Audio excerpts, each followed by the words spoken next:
भक्तों और दोस्तों, श्री गुरु तेग बहादुर जीवन गाथा के अंतर्गत हमारा पड़ाव पिछले एपिसोड नंबर 10 में यहाँ पर था कि औरंगज़ेब ने फुरमान कर दिया कि या तो गुरु तेग बहादुर दीन इस्लाम कबूल करेंगे और या फिर वो अपनी करामात दिखाएंगे, और अगर ये दोनों के लिए गुरुजी तैयार नहीं होते तो गुरुजी को फुरमान दिया गया कि कत्ल होने के लिए आप तैयार रहिए। तो इसके बाद अगले वृतांत में हम शुरू करते हैं कि जब गुरुजी अपने 5 सेवकों के साथ औरंगज़ेब की कैद में थे, जब गुरु साहिब मुसलमान होना स्वीकार नहीं कर रहे थे तो औरंगज़ेब ने आपको भयभीत करने के लिए 2 सेवादार भाई मतीदास और भाई दयाला जी को घोर कष्ट देने शुरू कर दिए और भाई मतीदास और भाई दयाला जी को शहीद करने का हुक्म दे दिया। काजी के फतवे के अनुसार भाई मतीदास को आरे के द्वारा उसके तन को 2 फाड़ करवाया गया।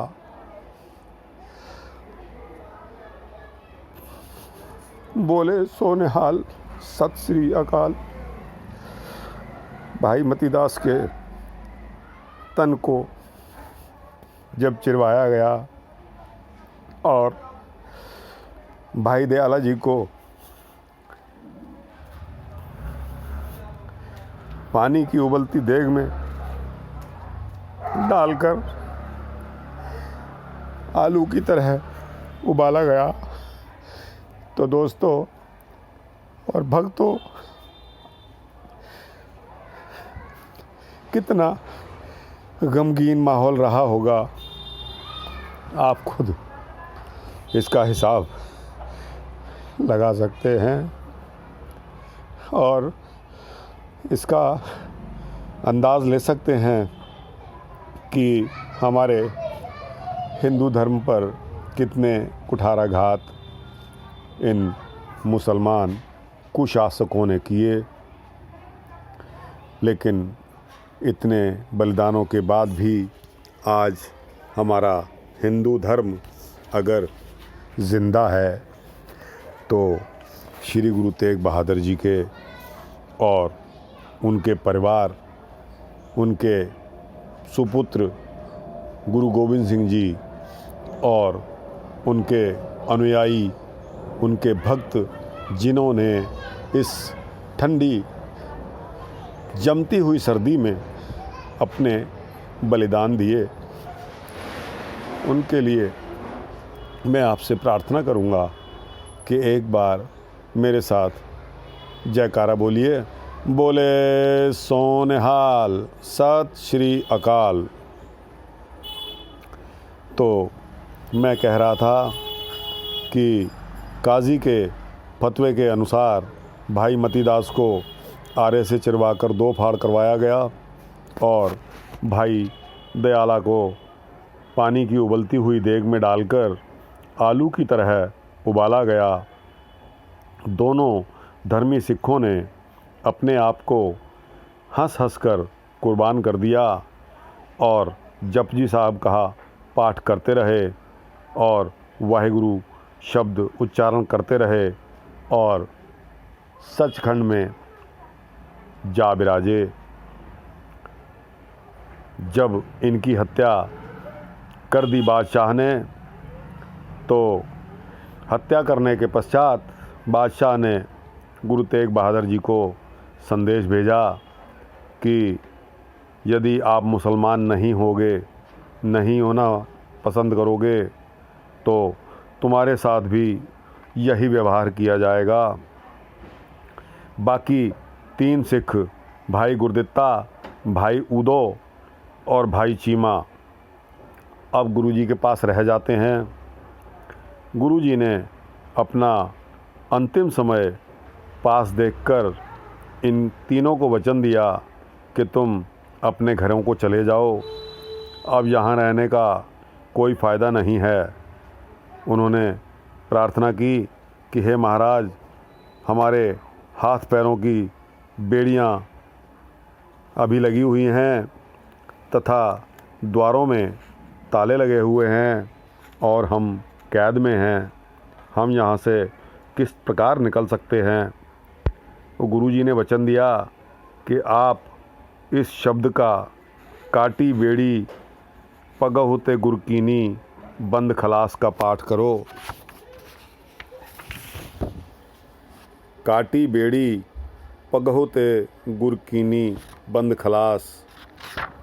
इस तरह आपकी पाठ करने से बेड़ियाँ टूट जाएंगी और दरवाज़ों के ताले भी खुल जाएंगे और तुम्हें कोई नहीं देख सकेगा। गुरुजी का वचन मानकर जब भाई उदो और चीमा इस प्रकार आज़ाद होकर चले जाते हैं तो बाद में भाई गुरदित्ता जी गुरुजी के अंतिम समय तक उनके पास रहते हैं।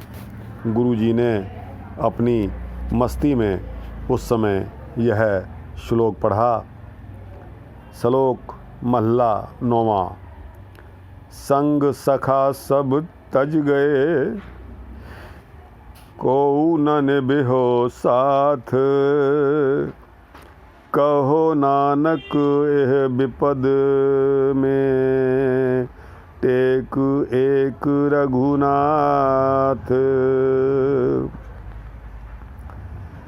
इसके पश्चात गुरुजी ने अपनी माताजी तथा परिवार को धैर्य देने तथा प्रभु की आज्ञा मानने के लिए श्लोक लिखकर भेजे। गुण गोविंद गायो नहीं, जन्म अकारथ कीने, कहो नानक हरे भज मना, जिह विध जल को मीन। यहाँ से आरंभ किया और अंत में लिखते हैं गुरुजी, राम नाम उर में गह्यो, जाके सम नहीं कोए, जिह सिमरत संकट मिटे, दरस तुहारो होए। ये पंक्तियाँ गुरु ग्रंथ साहिब के पृष्ठ नंबर 1426 से लेकर 29 तक निहित हैं। किसी सज्जन को अगर कोई शक शुबा है तो वो गुरु ग्रंथ साहब में इन पंक्तियों के दर्शन कर सकता है। अब इन श्लोकों के साथ ही गुरुजी ने 5 पैसे और नारियल एक सिख के हाथ आनंदपुर साहब भेजकर गुरगद्दी अपने सुपुत्र श्री गोविंद राय जी को देते हैं। कितना गमगीन माहौल है, कितने अत्याचार औरंगज़ेब ने और मुसलमान कुशासकों ने हमारे बुज़ुर्गों पर किए। उसके लिए मैं आपसे प्रार्थना करता हूँ कि एक बार फिर जयकारा बोलिए मेरे साथ। बोले सोनिहाल, सत श्री अकाल। अब बहुत ही गमगीन माहौल में गुरुजी की शहीदी का समय आ जाता है। आखिर में 13 माघ सुधी 5वीं संवत 1732 विक्रमी का ये दुर्भाग्यशाली रविवार का दिन गुरुजी को चांदनी चौक कोतवाली के पास सूर्यास्त के समय बादशाह के जल्लाद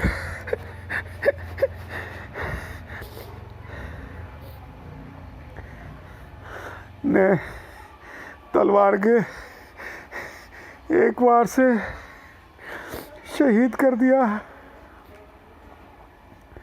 इस निर्दयी साके का वर्णन गुरु गोविंद सिंह जी ने कुछ इस प्रकार किया है।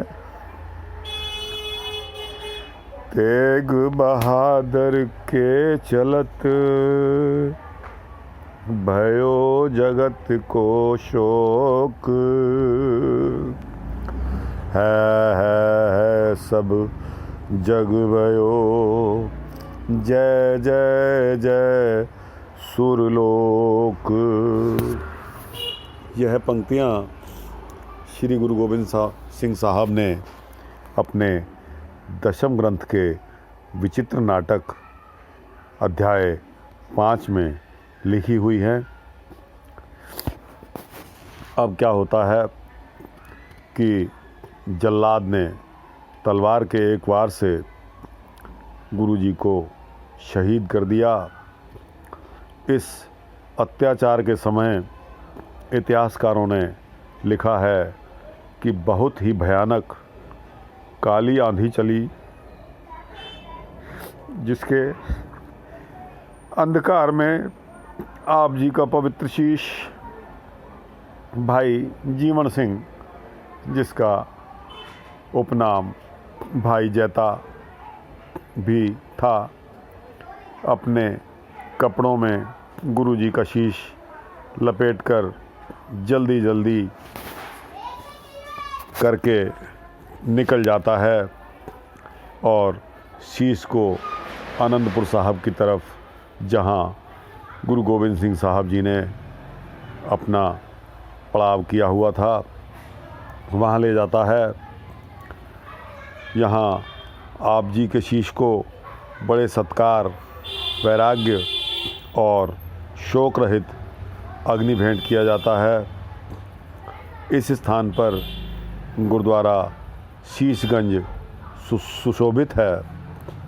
इसके पश्चात इस आंधी के गुबार में ही गुरुजी का पवित्र धड़ एक लुबाना सिख आंधी की आड़ में अपनी बैलगाड़ी के सामान में छुपा कर ले जाता है और उसकी अपनी कुटीर जो झुग्गी उस समय थी, वो जहां आजकल गुरुद्वारा रिकाबगंज साहिब बना हुआ है, वहाँ उस लबाने सिख की झुग्गी हुआ करती थी।